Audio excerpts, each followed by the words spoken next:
lagi dengan saya, Titin Rahayu, calon guru penggerak Angkatan 11 Kabupaten Blitar, Provinsi Jawa Timur. Pada kesempatan kali ini, saya akan mempraktikkan aksi nyata pada modul 1.4 tentang budaya positif. Semoga video ini dapat menginspirasi Bapak Ibu guru hebat.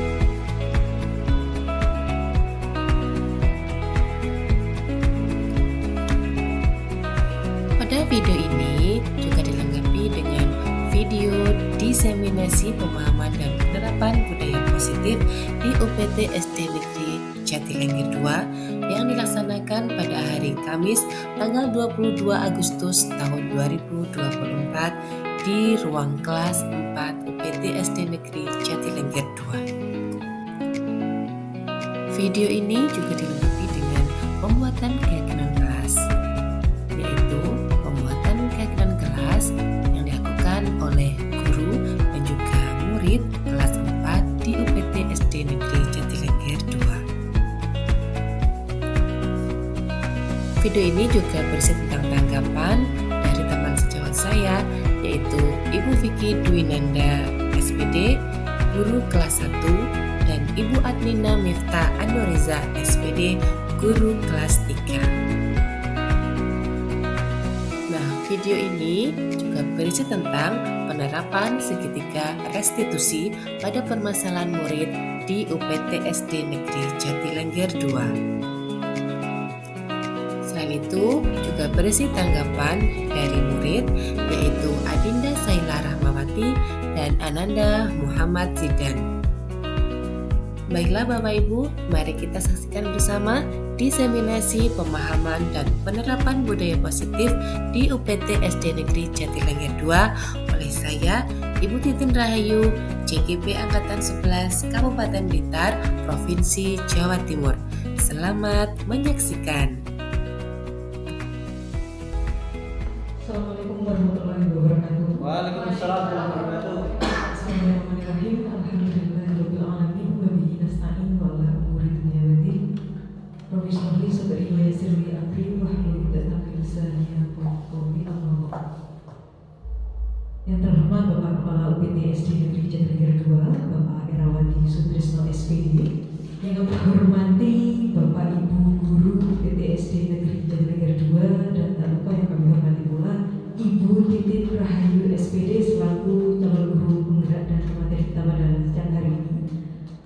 Marilah kita panjatkan puji syukur kehadirat Allah Subhanahu wa taala yang telah memberikan rahmat, nikmat, taufik serta hidayahnya kepada kita semua, sehingga pada siang hari ini kita semua dapat berkumpul di acara diseminasi pemahaman dan penerapan budaya positif di UPT SD Negeri Jatilengger 2 yang akan disampaikan oleh Ibu Titin Rahayu SPD selaku calon guru penggerak.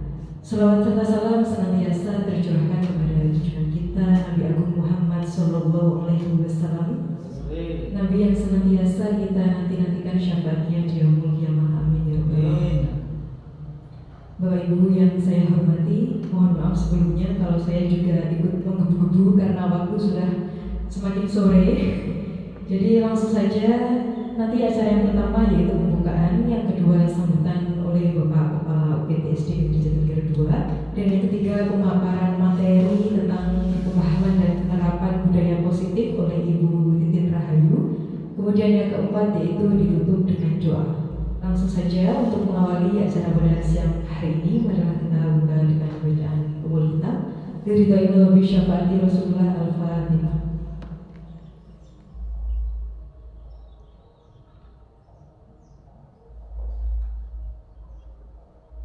Amin, amin, amin ya rabbal alamin. Untuk selanjutnya sambutan yang akan disampaikan oleh Bapak Kepala UPT SD Negeri Jatilengger 2 kepada yang terhormat Bapak Erawati Sutrisno SPD, waktu kami haturkan.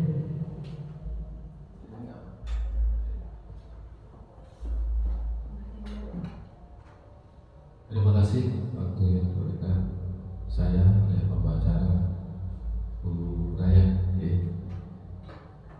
Bismillahirrahmanirrahim. Kita dapat mengikuti acara diseminasi ya, pemaparan menyampaikan sesuatu yang nanti ada dijelaskan oleh Bu Titin. Materi apa yang disampaikan yaitu tentang penerapan budaya disiplin positif ya, budaya positif. Ini apa yang disampaikan oleh Bu Titin, moga nanti kita pahami ya, kita terima, kita cermati, kemudian mungkin sudahkah kita laksanakan di hidup yang pendidikan kita untuk anak-anak kita, untuk diri kita sendiri ya, sasarannya apa nanti biar jadi. Dan terima kasih mewakili Bu Titin dengan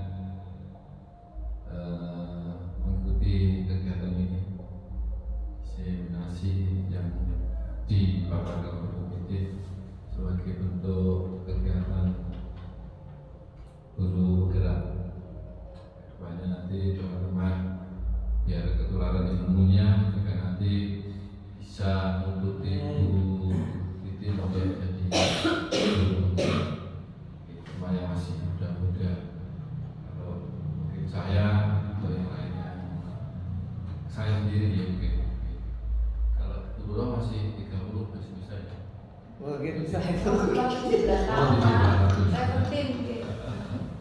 Ya, seperti itu yang kita apa idealnya apa. Dia untuk Bu Titin untuk kegiatan ini lanjut sore sampai siang untuk mengguni, tapi dengan syarat untuk tambahan. Kalau nanti ada semacam kegiatan ini, mungkin disikapi tidak perlu makanan berat dan snack, untuk hemat dan juga mengatur berat badan. Ini juga membuka NKB dan terus mengasih pada di sini terus ngono ngabe dia. Ini rangkaian dari kegiatan Bu Titin, yaitu praktek dari serangkaian dan jalur bergerak angkatan ke 11. Itu yang bisa saya sampaikan. Sekali lagi terima kasih untuk nanti diikuti dan sebagai bentuk komunikasi penjenengan dengan Bu Titin, mungkin nanti segala sesuatunya ada pertanyaan atau ada masukan nanti disampaikan. Nanti ya. Sementara untuk memberikan waktu karena tadi sudah diawali dengan rapat dinas, untuk ini biar berjalan efektif. Dari kami mohon maaf. Assalamualaikum warahmatullahi wabarakatuh. Kami aturkan terima kasih kepada Bapak Irwandi Sutrisno SPD. Terima kasih atas sambutan yang telah disampaikan dan juga semangatnya kepada kita semua. Semoga suatu saat nanti kita semua bisa di jejak Ibu Titin menjadi calon guru penggerak. Amin ya rabbal alamin. Dan selanjutnya pemaparan materi yang akan disampaikan oleh Ibu Titin Rahayu terkait diseminasi pemahaman dan penerapan budaya positif di BPSD Negeri Jatinegara 2. Kepada Bu Titin Rahayu, waktu dipersilakan.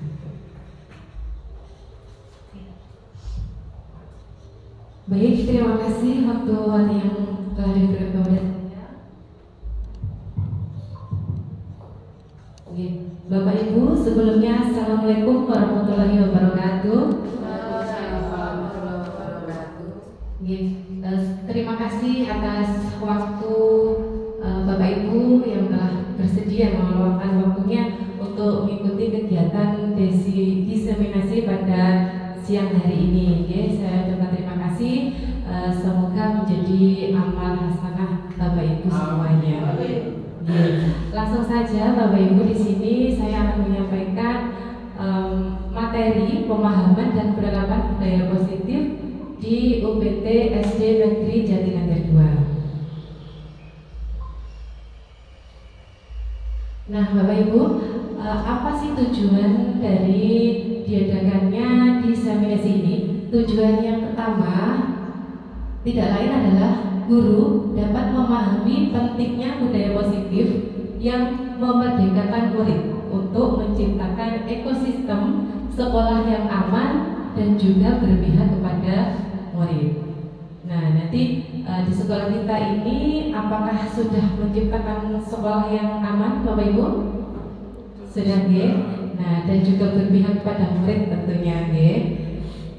Nah, yang pertama ini apakah makna disiplin, Bapak Ibu? Kita sudah sering sekali mendengar kata disiplin. Ya, disiplin di sini banyak orang yang memaknai sebagai suatu yang dilakukan seseorang pada orang lain untuk mendapatkan kepatuhan dan memiliki kecenderungan ketidaknyamanan serta sering dihubungkan dengan tata tertib yang berkaitan dengan sanksi dan hukuman bagi yang melanggarnya. Nah, menurut Ki Hajar Dewantara menyatakan bahwa untuk menciptakan siswa yang merdeka, maka syarat utamanya harus mempunyai disiplin yang kuat, yaitu disiplin dari dalam diri yang berasal dari motivasi internal dari dalam diri. Kemudian jika tidak mempunyai motivasi internal, maka diperlukan motivasi eksternal atau dari orang lain untuk mendisiplinkan dirinya. Kemudian menurut Diana Gosen menyatakan bahwa kata disiplin berasal dari bahasa Latin disiplina yang berarti belajar.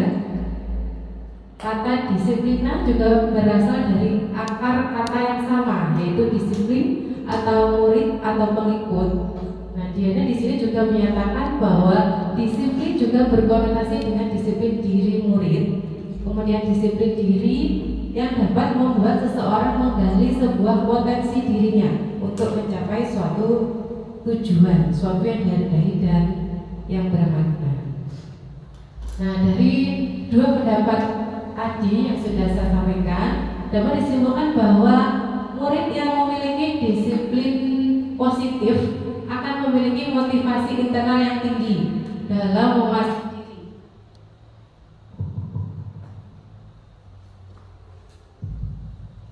Untuk melakukan tindakan yang sesuai dengan nilai-nilai kebajikan universal.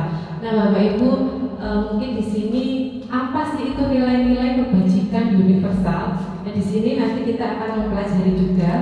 Sebelum itu, sebagai pendidik, tugas kita adalah membimbing murid untuk memiliki disiplin diri yang berasal dari dirinya sendiri.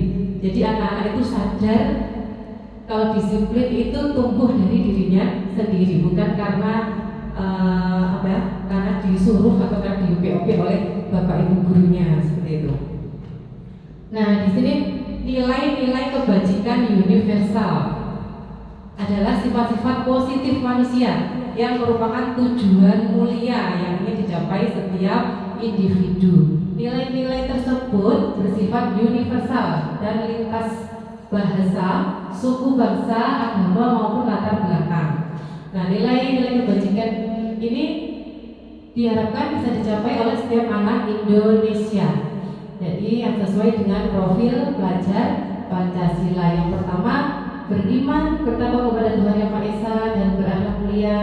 Kemudian berkebinekaan global, bergotong royong, mandiri, kreatif, dan bernalar kritis sesuai lagunya profil pelajar Pancasila.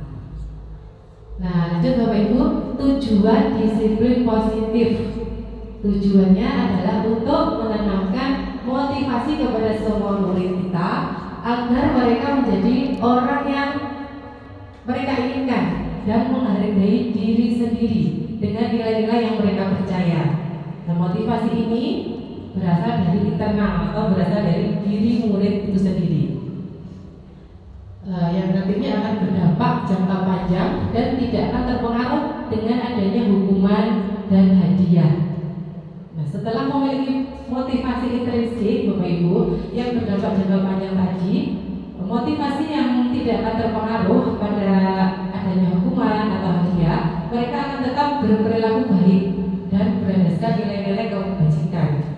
Jadi dia berbuat baiknya itu tidak karena diiming-imingi hadiah atau tidak karena takut karena akan mendapatkan hukuman, seperti seperti itu. Jadi mereka sadar bahwa mereka harus disiplin, itu sadar dalam dirinya sendiri seperti itu.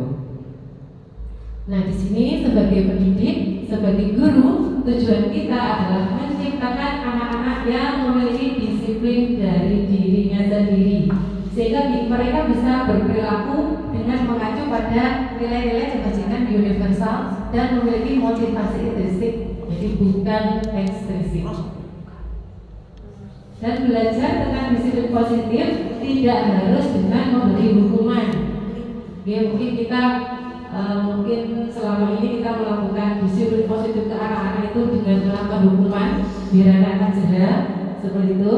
Nah, itu justru adalah salah satu alternatif terakhir, Bapak Ibu ya. Jadi alternatif terakhir, dan bila perlu tidak digunakan sama sekali. Terus tidak pakai hukuman, terus pakai apa? Nah, nanti kita belajar itu. Teori motivasi, hukuman, penghargaan, dan restitusi, ya Ibu. Yang pertama, motivasi perilaku manusia. Ada 3 motivasi menurut Diana dosen, yaitu untuk menghindari ketidaknyamanan atau hukuman. Seseorang berperilaku untuk menghindari permasalahan yang mungkin muncul. Jadi anak di sini dia berusaha menghindari hukuman. Jadi karena dia tahu kalau aku nanti melakukan ini, aku akan dihukum sama bapak ibu guruku, jadi aku tidak melakukannya. Nah, itu salah satu motivasi ketidaknyamanan. Kemudian yang kedua, untuk mendapatkan imbalan atau penghargaan. Seseorang berperilaku untuk mendapatkan pujian.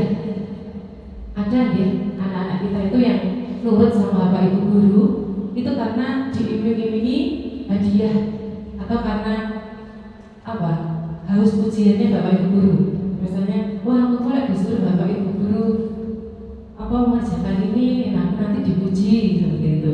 Itu salah satu motivasi siswa untuk mendapatkan imbalan atau penghargaan dari orang lainnya. Motivasi yang ketiga, Bapak Ibu, untuk menjadi orang yang mereka inginkan dan menghargai diri sendiri dengan nilai-nilai yang mereka percaya. Nah, di sini orang akan melakukan sesuatu karena nilai-nilai yang mereka yakini. Jadi mereka sudah yakin dengan apa yang dia lakukan. Nah, motivasi ini akan membuat orang mempunyai disiplin positif karena motivasinya bersifat internal. Ini motivasi dalam diri, dari diri sendiri.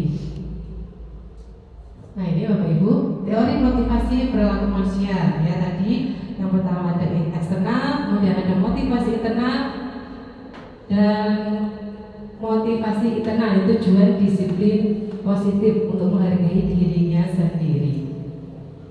Nah, baik Bapak Ibu, di sini merdeka. Merdeka itu yang bagaimana sih Bapak Ibu? Merdeka menurut Diajak Dewantara. Di sini saya tuliskan merdeka itu artinya tidak hanya terlepas dari perintah, akan tetapi juga cakap untuk atau buat memerintah dirinya sendiri. Nah, di sini ada kebutuhan dasar manusia dan dunia yang berkualitas. Nah, di sini sebelum saya lanjutkan, Bapak Ibu saya ingin menanyakan untuk kebutuhan dasar manusia itu apa saja Bapak Ibu? Sandang, pangan, apa?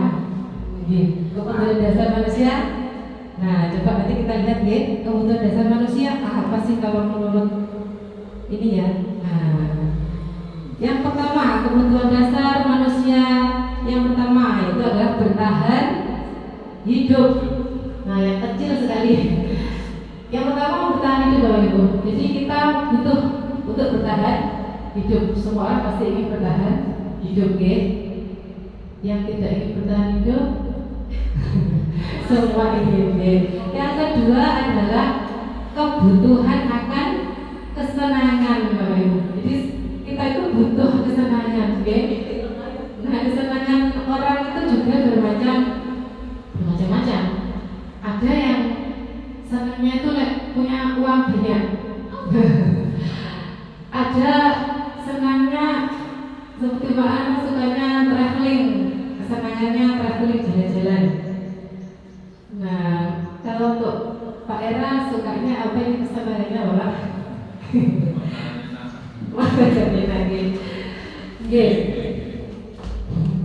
Kemudian yang kedua, kebutuhan dasar manusia itu adalah cinta dan kasih sayang. Jadi kita tuh akan merasa senang jika kita dicintai dan juga disayangi. Begitu juga dengan anak-anak, Bapak Ibu. Anak-anak itu akan merasa bahagia jika mereka kita beri kasih sayang yang berlebih. Maksudnya di sini mungkin di sekolah kita ada nih Bapak Ibu, anak-anak itu yang orang tuanya tidak di rumah, jadi ada yang hanya ikut dengan orang tua, kan seperti itu ada ya. Oleh karena itu mungkin kita sebagai ibunya, kita sebagai bapaknya di sekolah, kita juga harus memberikan kasih sayang kepada mereka, karena mereka tuh butuh kasih sayang seperti itu. Kemudian adanya penguasaan.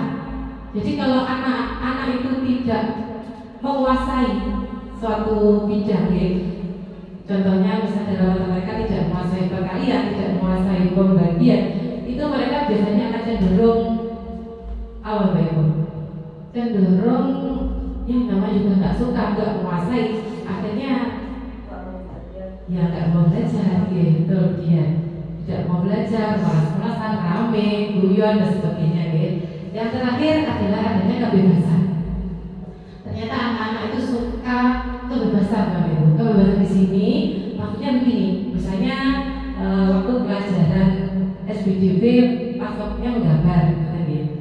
Anak itu ternyata suka menggambar imajinasi orang-orang atau apa gitu. Nah, Bapak Ibu gurunya itu hari ini materinya kita harus gambar pulau misalnya, kita harus gambar sekolah. Nah itu mereka merasa tidak memiliki kebebasan. Jadi anak-anak tuh biasanya suka yang kebebasan. Jadi mereka bisa mengeksplor apa yang dia bisa seperti itu. Nah, Bapak Ibu, untuk selanjutnya di sini ada 5 posisi kontrol. Apa sih itu 5 posisi kontrol? Posisi kontrol yang pertama itu adalah penghukum. Bapak Ibu, kita sebagai guru berada di posisi mana ya? Sudah di posisi mana? Yang pertama ada identitas gagal, kemudian ada identitas berhasil atau sukses. Kemudian yang ketiga identitas berhasil atau sukses dalam kontrol diri. Ya, yang pertama identitas gagalnya itu seperti apa? Yang pertama menghindari hukuman. Jadi guru di sini sebagai kontrol menghukum. Yang kedua membuat orang merasa bersalah. Kita dikatakan berhasil, identitas berhasil apabila kita bisa memperlakukan anak itu sebagai teman atau pemantau. Nah, yang paling bagus itu Bapak Ibu guru bisa menghargai diri sendiri itu melalui lewat kontrol manager. Jadi kita sekarang di fase mana Bapak Ibu? Kita coba kita pikirkan bersama ya. Apakah selama ini aku suka menghukum muridku? Apakah anak-anak itu kita buat biar bersalah, biar mereka merasa bersalah? Atau kita memposisikan diri kita sebagai teman, jadi anak kita ajak bicara, ajak ngobrol selayaknya teman, ya. Jadi anak-anak, kalau menurut saya dengan kita mengajak mereka berbicara, itu anak-anak akan lebih memahami apa yang mereka lakukan jika mereka melakukan kesalahan. Jadi kita tidak langsung menghukum untuk Bapak Ibu ya. Contoh lagi, misalnya kalau anak datang terlambat, misalnya saat upacara bendera kemarin ada yang masih datang terlambat. Nah, kalau kita tidak menerapkan posisi kontrol ini, kita tidak tahu identitas kita itu di mana, posisi kontrol kita di mana. Pasti yang pertama kita langsung menghukum. Kamu terlambat, yowes kamu dihukum, hormat bendera, saya seperti itu. Nah, kalau di sini Saya ditanya kalau untuk yang membuat merasa bersalah ini, kamu telat, salah nggak kamu? Gitu. Ini membuat bersalah. Kalau kita guru sebagai kontrol teman, ya kita ajak duduk bersama. Jadi kalau upacara sudah selesai, kita ajak duduk bersama, kita tanya, apakah kamu seperti ini salah dan sebagainya. Kemudian posisi pemantau dan yang terakhir adalah manajer. Nah, menurut saya posisi yang paling ideal untuk seorang guru itu adalah posisi manajer. Ya, di posisi manajer ini kita bisa menanyakan kepada anak, kemudian mengajukan pertanyaan kepada anak, kemudian kita menguatkan diri anak secara pribadi, bagaimana cara bisa memperbaiki kesalahan mereka, kemudian mengevaluasi diri. Nah, kita bisa menggunakan pernyataan-pernyataan seperti ini, Bapak Ibu. Saya yakin sebenarnya Bapak Ibu juga sudah menerapkan ini di pembelajaran kita sehari-hari, ya. Nah, di sini ada pernyataan, saya kecewa sekali dengan kamu. Nah, posisi kontrol yang mana membuat orang merasa bersalah? Kamu tidak benar melakukannya, itu berarti langsung dihukum. Ya, ayolah lakukan demi Bapak Ibu. Itu kita sebagai teman. Jadi, ayolah anak-anak, masa kamu gak masih ngasih sama ibu? Ibu sudah teriak-teriak dari tadi, kamu kok masih ramai saja. Nah, itu kita sebagai kontrol teman. Kemudian posisi pemantau, kita bisa membuat pernyataannya dengan apakah kamu mau mendapatkan stiker bintang hari ini? Nah, seperti itu. Nah, sebagai manajer, bagaimana kamu bisa menyelesaikan masalah ini? Jadi anak disuruh untuk memecahkan masalahnya sendiri. Jadi kita sebagai kontrol manajer. Yang terakhir itu penghukum. Jadi kamu selalu yang paling terakhir, nggak pernah mengerjakan tugas. Kamu selalu yang paling terakhir dan terlambat dan sebagainya. Itu langsung dihukum. Baik Bapak Ibu, posisi kontrol sudah. Sekarang kita lanjut ke restitusi. Nah, apa sih itu restitusi? Restitusi adalah proses menciptakan kondisi bagi murid untuk memperbaiki kesalahan mereka, sehingga mereka bisa kembali pada kelompok mereka dengan karakter yang lebih kuat. Restitusi memberikan kesempatan kepada murid untuk disiplin positif, memulihkan diri dari kesalahan sehingga memiliki tujuan yang jelas. Jadi restitusi itu maksudnya anak-anak itu tahu kesalahannya, kemudian anak-anak bisa memperbaiki kesalahannya, kemudian bisa memulihkan dirinya menjadi orang yang lebih baik. Nah, seperti itu. Nah, di sini ada langkah-langkah segitiga restitusi. Ya Bapak Ibu, sepertinya juga Bapak Ibu sudah sering melakukan ini sebenarnya. Cuma mungkin bukan sadar, mungkin nggak sadar kalau sudah melakukan segitiga restitusi. Nomor satu yang pertama ya, menstabilkan identitas. Menstabilkan identitas itu yang seperti apa?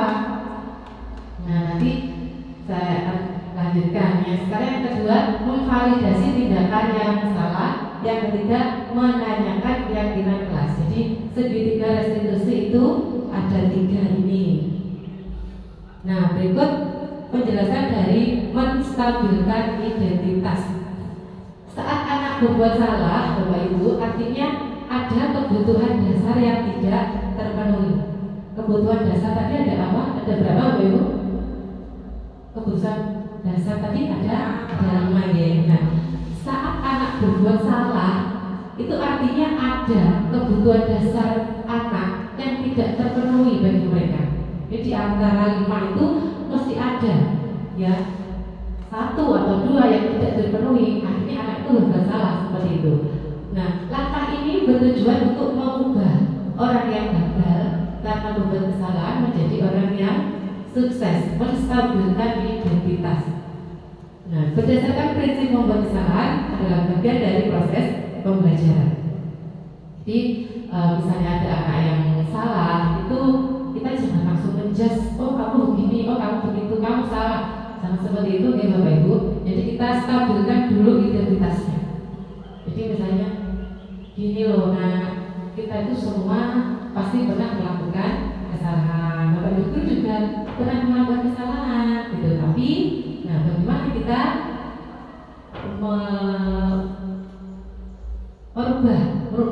merubah apa yang sudah kita lakukan yang salah itu dirubah menjadi sesuatu yang benar. Nah di sini menstabilkan identitas juga berguna untuk merubah identitas yang gagal menjadi identitas yang sukses. Yang kedua, langkah segitiga restitusi yang kedua adalah validasi tindakan yang salah. Yang pertama, berdasarkan prinsip setiap perilaku berupaya memenuhi setiap kebutuhan tertentu. Guru akan bergeser dari pemikiran stimulus respon menjadi proaktif, sehingga mengenali dan mengakui kebutuhan murid akan memperbaiki hubungan dengan murid. Maksudnya begini Bapak Ibu, validasi tindakan yang salah itu. Jadi setelah kita stabilkan identitasnya, anak akan oh iya aku tadi mengambil barang tanpa izin, berarti aku salah. Itu memvalidasi tindakan yang salah. Kemudian langkah segitiga restitusi yang terakhir adalah menanyakan keyakinan. Jadi murid akan diberi pertanyaan-pertanyaan bermakna untuk memunculkan motivasi secara intrinsik dan juga mampu mengaitkan keyakinannya dengan tindakan yang salah. Nah, menanyakan keyakinan di sini Bapak Ibu, misalnya anak-anak sudah ditunjukkan tadi kalau mengambil barang milik teman itu salah. Kemudian kita tanyakan keyakinan kelas ke anak. Jadi coba kalau kamu mengambil barang milik teman itu melanggar keyakinan kelas kita atau tidak? Pasti anak-anak akan menjawab, iya kalau itu memang melanggar gitu. Iya Bu. Nah, kalau itu keyakinannya sudah dilanggar Bu, salah apa benar? Oh salah Bu, misalnya seperti itu. Kemudian kita tanyakan lagi, kamu sudah tahu ya? Sudah tahu apa belum keyakinan kelas kita apa? Nah, kita tanyakan kepada mereka, pasti mereka akan menjawab seperti itu. Jadi di segitiga restitusi ini Bapak Ibu, sebenarnya kita sudah melakukan di pembelajaran kita sehari-hari. Jika anak melakukan kesalahan, itu sebenarnya kita sudah melakukannya. Cuma mungkin Bapak Ibu belum tahu, oh ternyata aku selama ini sudah melakukan segitiga restitusi. Atau mungkin ada yang belum, misalnya langsung dihukum atau ya dijak ngomong dulu, tapi belum sampai menanyakan keyakinan seperti itu. Atau mungkin ditanyakan keyakinan tapi tidak divalidasi kesalahannya yang salah seperti itu ya. Nah sekarang Bapak. Nah di sini sekian kasus ini praktek saya Bapak Ibu.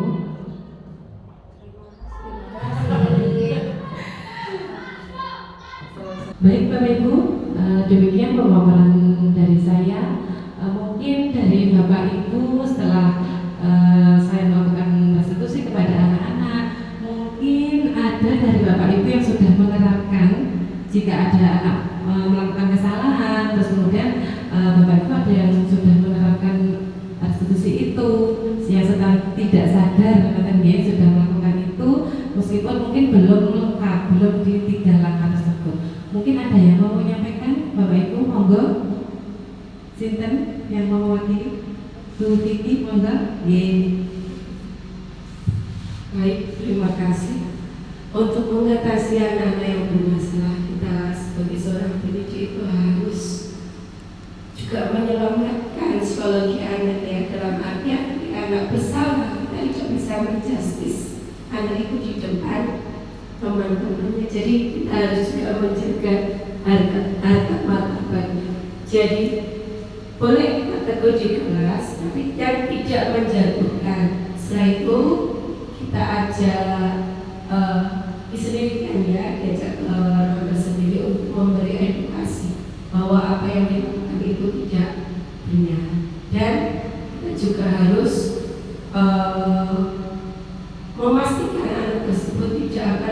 ingin berbagi lagi seperti itu. Baik, terima kasih Bu Vicky, pemaparan yang sungguh luar biasa. Jadi anak-anak, boleh kita menasihati di kelas, tapi tidak menjatuhkan. Tentu sekali pemaparan dari Bu Vicky. Mungkin dari Bapak Ibu yang lain ada ingin yang mau menyampaikan? Sudah ya Bapak Ibu? Demikian Bapak Ibu, mohon dari saya. Mungkin sedikit ilmu yang saya berikan hari ini, jikalau ikut bermanfaat dan baik bagi Bapak Ibu, monggo silakan diterapkan. Dan jika ada salah dan kurangnya dari pemaparan saya, mungkin bisa memberikan informasi kepada saya untuk saya tidak lanjuti di pembelajaran saya kemudian hari ini, seperti itu. Baik Bapak Ibu, terima kasih atas partisipasi panjenengan dalam acara diseminasi saya. Semoga dengan keikhlasan hadirnya panjenengan di ruang kelas 4 ini menjadikan amal yang solih dari Bapak Ibu.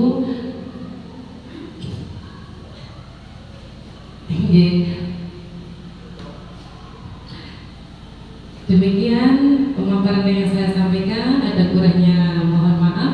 Saya akhiri, wabillahi taufiq wal hidayah. Wassalamualaikum warahmatullahi wabarakatuh. Waktu dan tempat saya kembalikan ke Baik, terima kasih Bu Titin atas materi yang telah disampaikan kepada kami semuanya.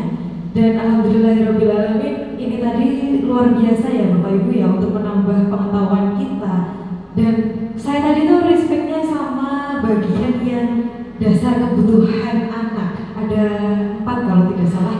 Dan saya fokus tadi itu ke cinta dan kasih sayang. Ya, jadi selama ini mungkin kita lupa Bapak Ibu bahwa yang namanya cinta dan kasih sayang itu ternyata kebutuhan anak, seperti itu. Jadi kalau kita ketika pembelajaran berlangsung bahwa anak itu ada yang di pojokan bermain sendiri atau ada yang usil kepada teman-temannya, nah ternyata itu adalah salah satu efek dari kurangnya perhatian dari kita sebagai guru. Kalau nggak gitu mungkin kita kurang kasih sayang kepada mereka dan kita bahkan mengabaikan hal-hal kecil ya. Jadi mulai dari sekarang mungkin kita bisa perbaiki lagi dalam proses pembelajaran dan tentunya hubungan kita dengan peserta didik, seperti itu Bapak Ibu. Dan bagus sekali Bu Titin, saya benar-benar kagum sama panjenengan ya. Dan alhamdulillah ini tadi aktif menurut saya. Ada masukan dan pertanyaan dari Bu Fitri, kemudian ada pertanyaan-pertanyaan yang disampaikan oleh Bapak Ibu kepada panjenengan.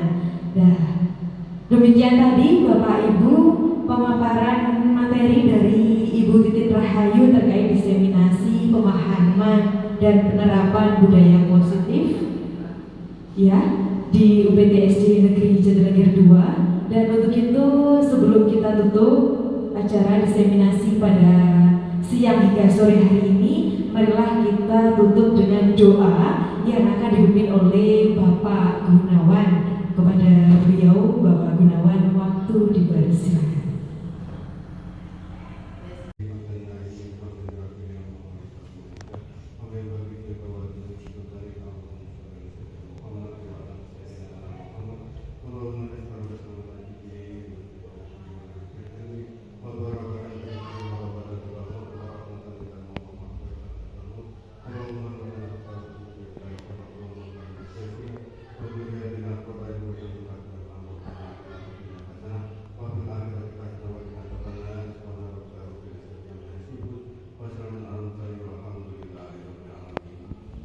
Demikian tadi Bapak Ibu diseminasi pemahaman dan penerapan budaya positif di UPTSD Negeri Jatinegara 2. Alhamdulillah terlaksana dengan baik.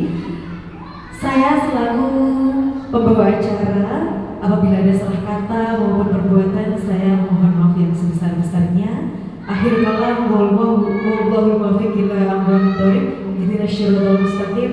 Wassalamualaikum warahmatullahi wabarakatuh. Terima kasih.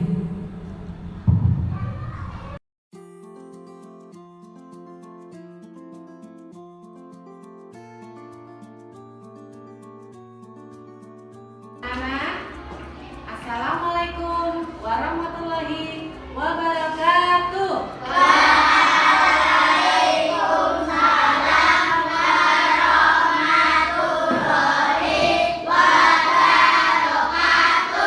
Ya, bagaimana kabarnya hari ini?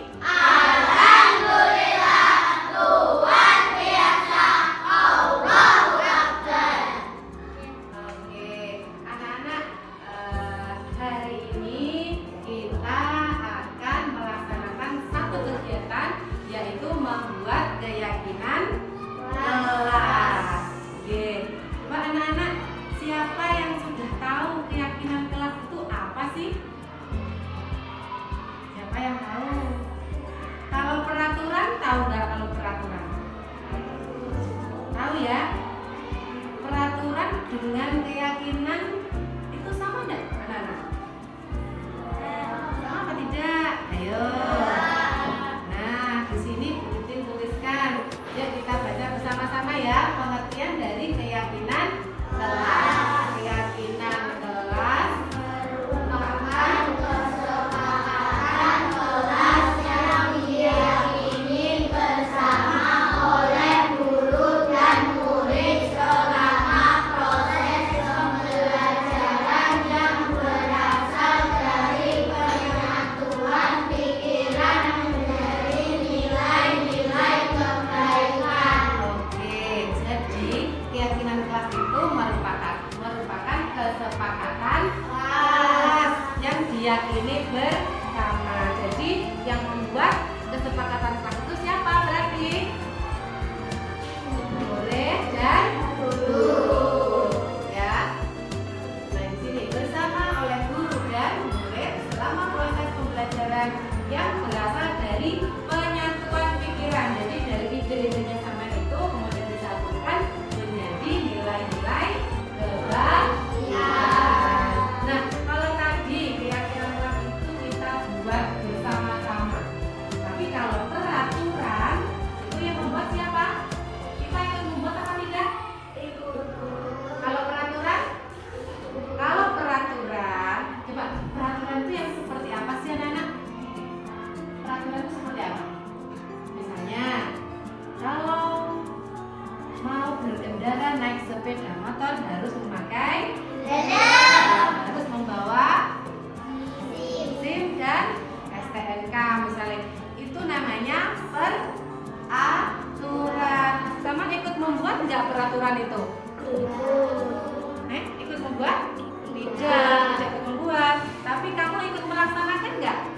Ikut melaksanakan. Nah itu kalau peraturan itu dibuat oleh seseorang atau organisasi tertentu, tapi kita tidak ikut membuat kalau peraturan ya, tapi kita juga melaksanakan. Nah kalau keyakinan kelas itu adalah kesepakatan yang membuat siapa? Ya kita. Jadi guru dan murid.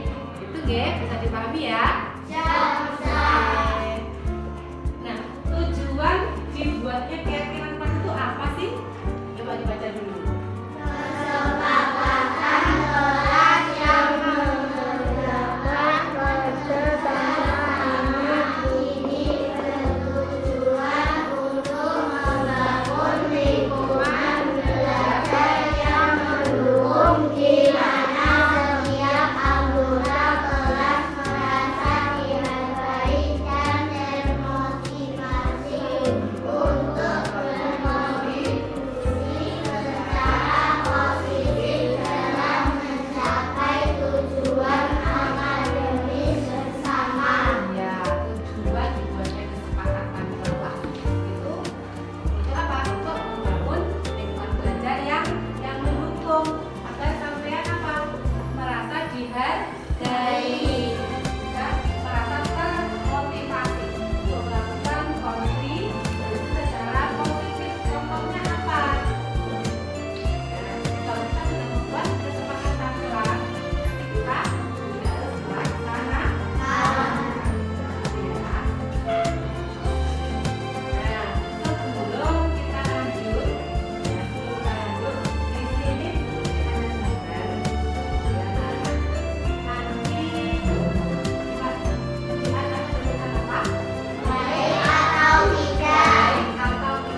Sudah punya gambaran? Bisa? Coba disimpan dulu ya, disimpan dulu. Nah, jadi dari gambar-gambar ini nanti kita bisa menarik kesimpulan dari gambar-gambar ini dengan membuat kesepakatan kelas. Ya, yang pertama gambar yang sebelah sini anak-anak. Yang sebelah sini ini kira-kira gambar apa? Buang sampah sembarangan itu baik atau tidak? Iya. Ya, setuju ya? Harusnya bagaimana yang ini? Harusnya buang di tempat sampah. Oke, kalau yang tengah itu gambar apa? Apa? Terlambat datang ke sekolah. Ayo, siapa sih tukang terlambat? Ayo, oke. Coba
Dia bukan ke sini.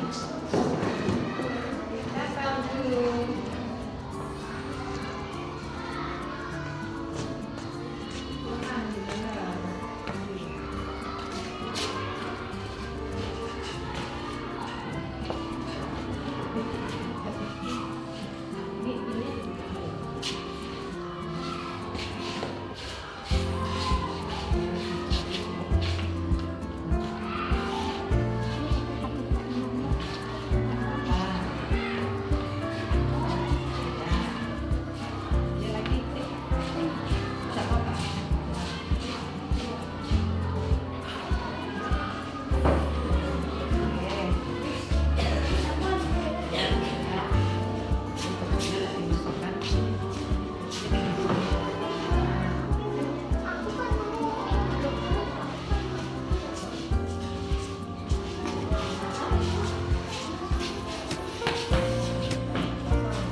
kalian buat. Coba.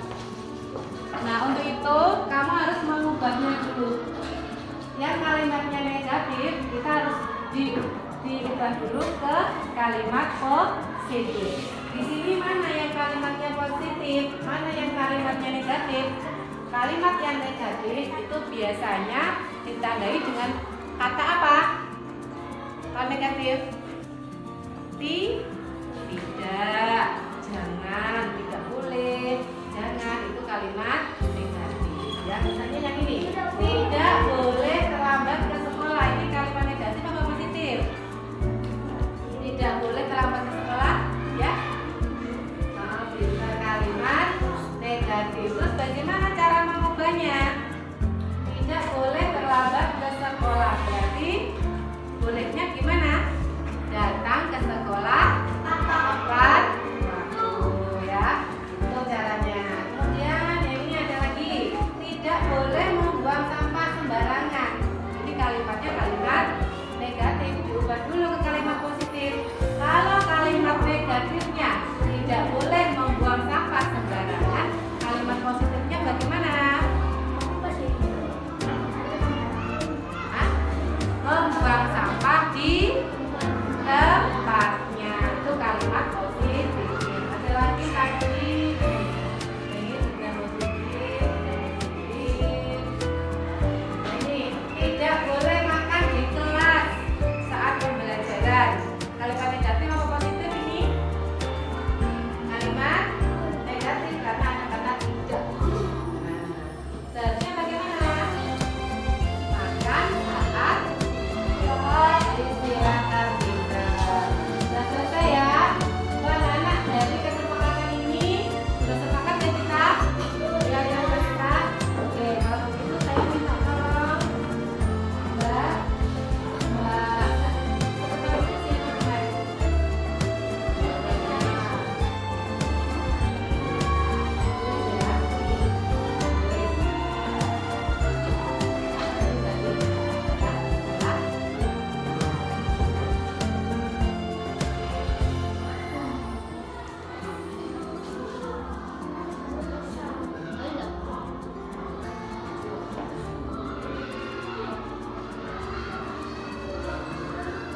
Terus yang kedua tadi apa?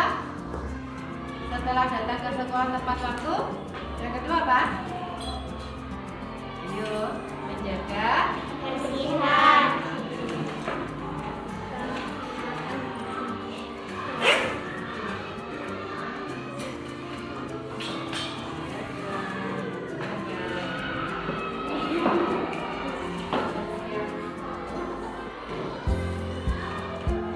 Ya, tambah lagi tadi yang ketiga, makan saat jam istirahat.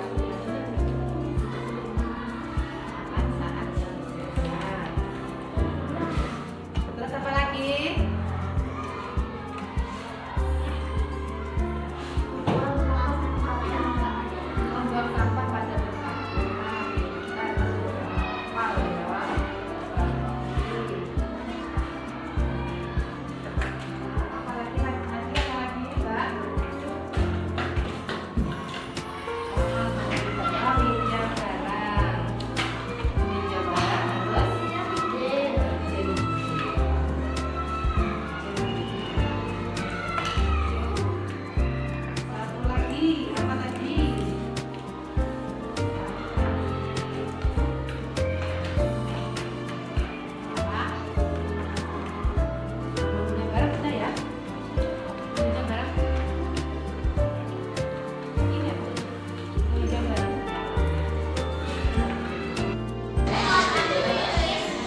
nggak dipanggil di sini kenapa?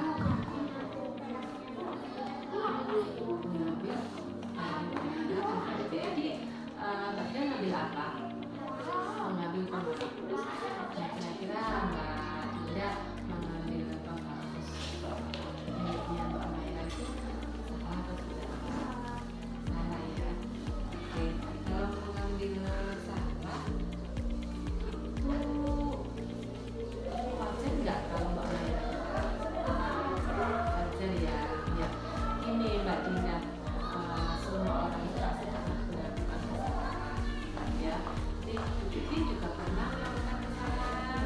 Ya, Mbak Dinda juga tadi salah ya. Oke, Dinda tahu ya kalau lagi salah ya. Salah.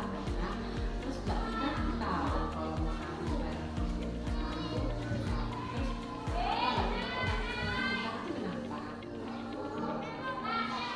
lupa bapak nggak? Bisa lupa, tapi malah belajar apa enggak? Belajar ya. Terus bisa lupa kenapa? Nggak ditaruh ya? Gitu berarti nanti kalau pas Mbak Dina belajar, kalau belajar apa yang bilang?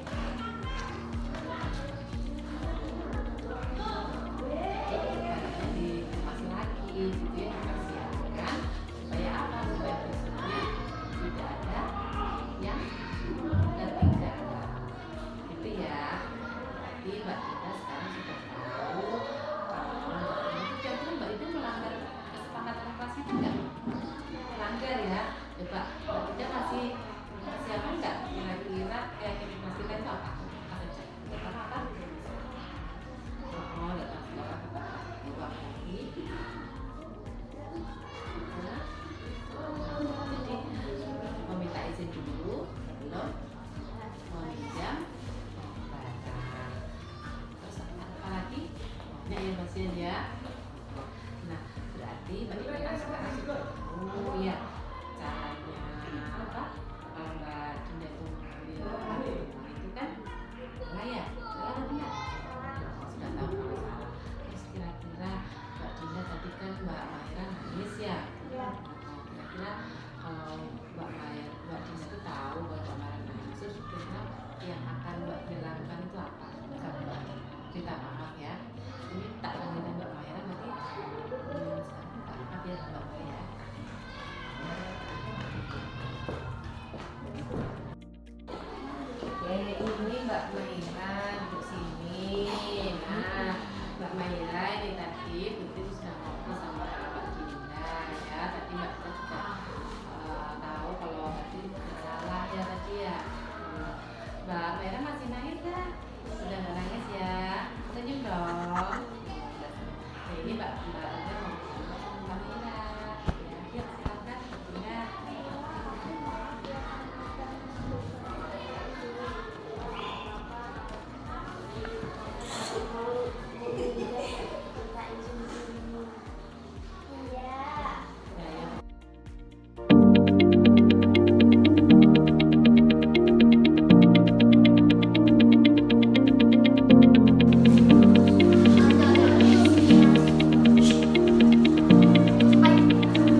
Kalau Mas Zidan sudah tahu kalau makan saat pelajaran itu salah, besok-besok Mas Zidan jangan makan lagi, ya. Bisa nggak kira-kira? Bisa. Oke. Terus Mas Zidan di sini guru ini tidak marah, tidak ya, mungkin hanya bertanya sama Zidan. Terus guru itu juga mencari solusi. Nah, supaya apa? Supaya besok-besok Mas Zidan tidak makan di pelajaran lagi, ya. Kira-kira solusinya apa Mas Zidan? Supaya Mas Zidan tidak makan di kelas, solusinya tidurnya lebih awal. Supaya apa? Supaya tidak terlambat. Terus selain supaya tidak terlambat, supaya bisa apa? Oh, pintar. Supaya bisa sarapan, supaya tidak terlambat. Nah, akhirnya nanti di kelas pintar. Terus kira-kira Mas Zidan kapan kira-kira mau mulai sarapan, mulai bangun lebih awal, itu kira-kira kapan? Besok ya, oke? Besok janji ya, bangunnya lebih awal, terus setiap kali kelas ya bangunnya awal, terus setelah bangun awal diusahakan untuk sarapan dulu. Besok janji ya, tidak makan di kelas lagi ya, oke? Oke, besok janji ya.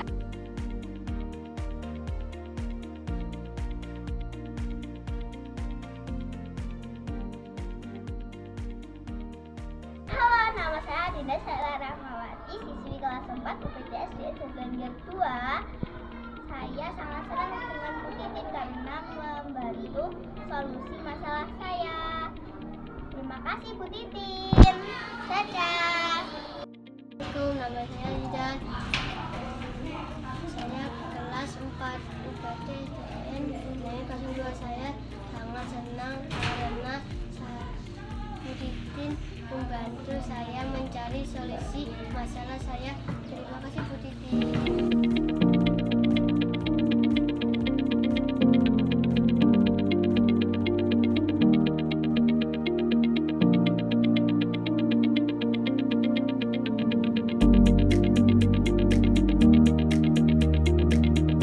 Assalamualaikum warahmatullahi wabarakatuh. Saya Vicky Dwinanda dari UPTSD Negeri Jatinangor 2 yang merupakan rekan dari Ibu Titin Rahayu, calon guru penggerak angkatan 11 Kabupaten Blitar.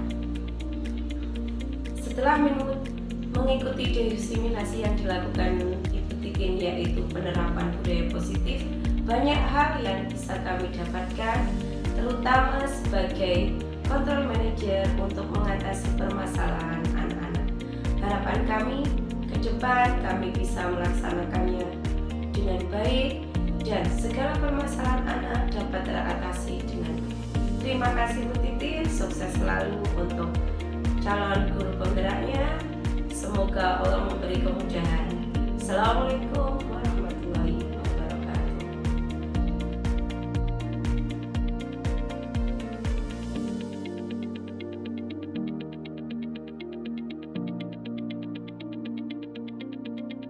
Assalamualaikum warahmatullahi wabarakatuh. Perkenalkan, saya Ananda Muta Andriza, wali kelas 3 dari UPTSD Negeri Jatinangor 2, Kecamatan Pokok, Kabupaten Blitar.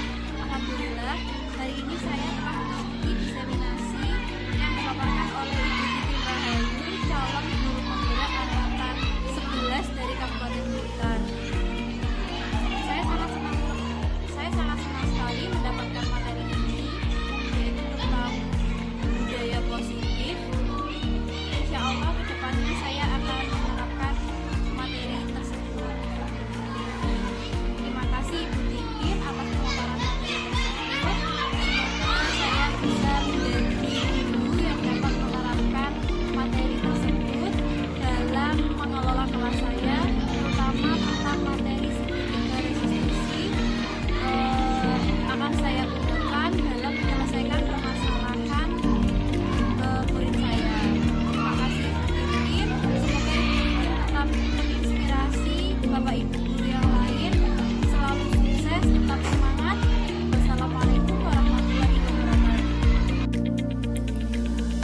Baiklah Bapak Ibu, sekian video aksi nyata saya.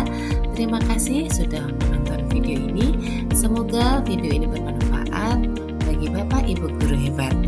Semoga Bapak Ibu guru selalu sehat dan bahagia dimanapun berada. Sampai bertemu lagi di video saya selanjutnya. Terima kasih. Assalamualaikum warahmatullahi wabarakatuh.